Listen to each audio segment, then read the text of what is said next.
राहुल गांधी को ऐसा लगता है कि ये मुद्दा उठाकर उन्होंने आपकी किसी दुखती रग पर हाथ रख दिया है, ऐसा कॉन्फिडेंस है उनको।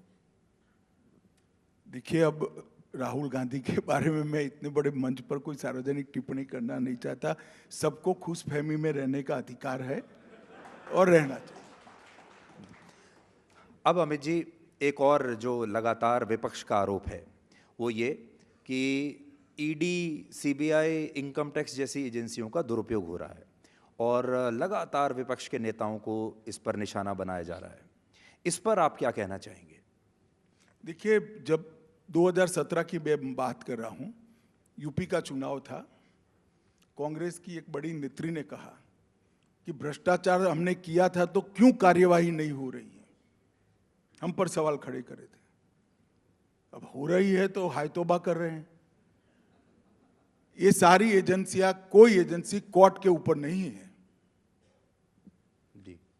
किसी भी नोटिस को भी आप कोर्ट में चैलेंज कर सकते, एक किसी भी एफआईआर को कोर्ट में चैलेंज कर सकते हैं, दो, और किसी भी चार्जशीट को भी कोर्ट में चैलेंज कर रहे हैं, तीन। भाई, कोर्ट में जाने की जगह यहां पर हो हल्ला कर कर क्या होगा? और मैं देश की जनता को पूछना चाहता हूं, किसी भी व्यक्ति ने करप्शन किया है, ऐसा अगर किसी भी जांच में एजेंसी के ध्यान में आता है तो एक्शन लेना चाहिए या नहीं लेना चाहिए? और ये सारे लोग जो हाय तौबा कर रहे हैं, इसमें 2 केस छोड़कर सारे केस रजिस्टर्ड उनके टाइम में हुए हैं, हमारे टाइम में नहीं हुए हैं। उन्होंने अपने शासन में जो 12 लाख करोड़ के घपले, घोटाले, भ्रष्टाचार किया, उस वक्त सीबीआई में फिलहाल मामला टालने के लिए केस रजिस्टर कराए थे। फिर इसके अंदर धन शोधन का मामला है तो ईडी कर रही है। पहली एफआईआर उनके समय में हुई है, 2 केस छोड़कर। सारे केस में हमने नहीं किया है भैया। और कोर्ट में जाते हुए उनको कौन रोक रहा है? और बहुत, हमारी पार्टी में तो कम है, उनकी पार्टी में ढेर सारे अच्छे वकील हैं। नहीं, पर अभी उनको बेल भी अगर मिलती है तो वो इसको एक जीत की तरह प्रोजेक्ट करते हैं और ये कहते हैं कि भाई देखिए, चाहे वो लालू यादव हो, चाहे सिसोदिया हो, चाहे कविता हो, चाहे शिवसेना के जो नेता हों, सिर्फ कुछ खास लोगों को ही निशाना बनाया जा रहा है, या ममता बनर्जी की पार्टी के जो लोग हों। ठीक है, फिर वो कुछ दिन जेल में रहते हैं, फिर बेल लेके बाहर आ जाते हैं, फिर वैसे ही आपके खिलाफ एक दुष्प्रचार वो करते हैं। तो ये एक नैरेटिव वॉर भी है। देखिए, हर चीज को जनता बारीकी से देख रही है और जनता आपका अपना मैंडेट देगी। मैं मेरी पार्टी और मेरी सरकार की ओर से निश्चित रूप से कह रहा हूं, एजेंसियां स्वतंत्र रूप से काम कर रही है, इसमें कोई दखल किसी का नहीं है। और मेरा सभी से यह अनुरोध रहेगा कि आप न्याय के रास्ते का रुख अख्तियार करिए, यही सही रास्ता है। एक अमित जी, एक बात होती है टाइमिंग।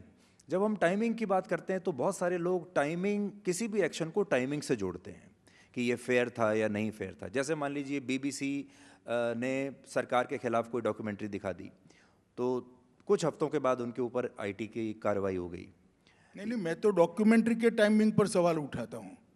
2002 की घटना 2023 में चुनाव के अगले साल दिखाने का क्या मतलब है? भाई बताओ, कोई मतलब है? ये पूरी घटना 2002 की है।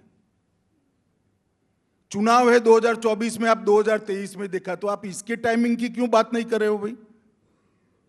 और जहां तक ये इनकम टैक्स के टाइमिंग की बात है, मैंने भी पूछा किसी को, ये 3 साल से इनके साथ कॉरेस्पॉन्डेंस हो रहा है।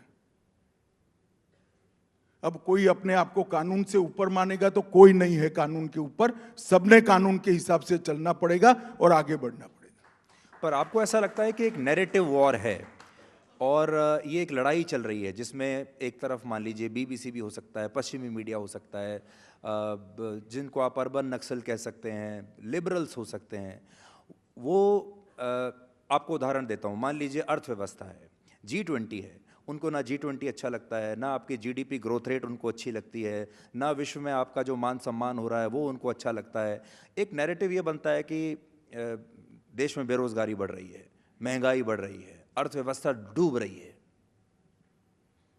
देखिए, मैं नहीं मानता देश में कोई भी अर्थशास्त्री ऐसा कहता होगा। कि विश्व भर की अर्थव्यवस्थाओं की तुलना में हमारी अर्थव्यवस्था 1 मार्क भी नीचे है, कोई नहीं कहता है। अब किसी का चश्मा ही अगर पीला है तो हम कुछ नहीं कर सकते।